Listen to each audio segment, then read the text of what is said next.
Venetian Gothic by Philip Gwynne Jones, published by Little Brown Constable, and this is a thriller obviously set in the wonderful lagoon city of Venice. It is number 4 in the Venice series, which sees Nathan Sutherland once again tackling crime.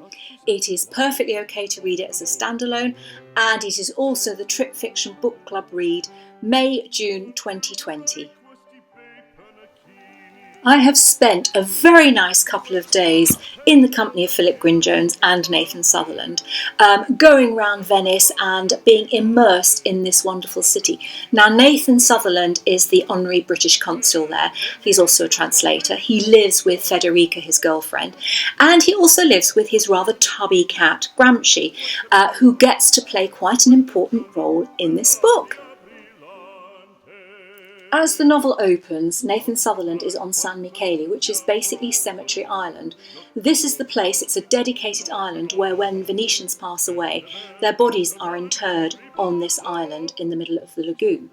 There's obviously limited space, so in years gone past, there is another island nearby called Bone Island, Sant'Ariano, and there all the bones from the cemetery were taken and just stacked up as the generations moved on. Nearby is also Torcello, and some of the action that Nathan Sutherland is investigating in this book takes place in that area. Nathan Sutherland happens to be on San Michele when workers are doing some work there, and there is a burial plot, but there is a body missing. It is the body of a young boy who died maybe 40 or so years ago in some awful circumstances. He seemed to have drowned. And because he is part Italian, part British, Nathan Sutherland has to get involved as the Honorary British Consul. He soon finds out which family it is who's lost their son, and he obviously goes to talk to them, and this well-to-do Venetian family clearly have some mysteries and secrets that they are guarding with their lives. When an English tourist seems to fall into the water, is it murder or is it simply an unfortunate mishap? It's all beginning to come together, and he needs to find out what the bigger story is.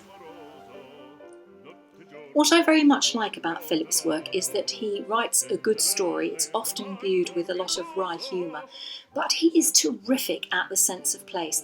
Now, he lives in Venice, and so the Venice he describes in the book feels really authentic.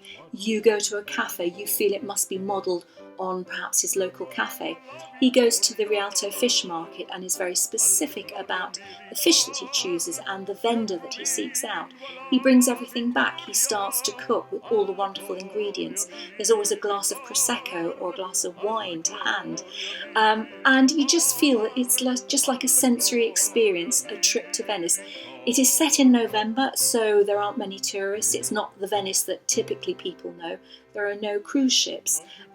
It is quite wet, it's quite cold, but I think it's a wonderful way to visit Venice. And so if you're looking for a trip, try Venetian Gothic by Philip Gwynne Jones, and I think you will be transported for a couple of days and you'll have a really good time.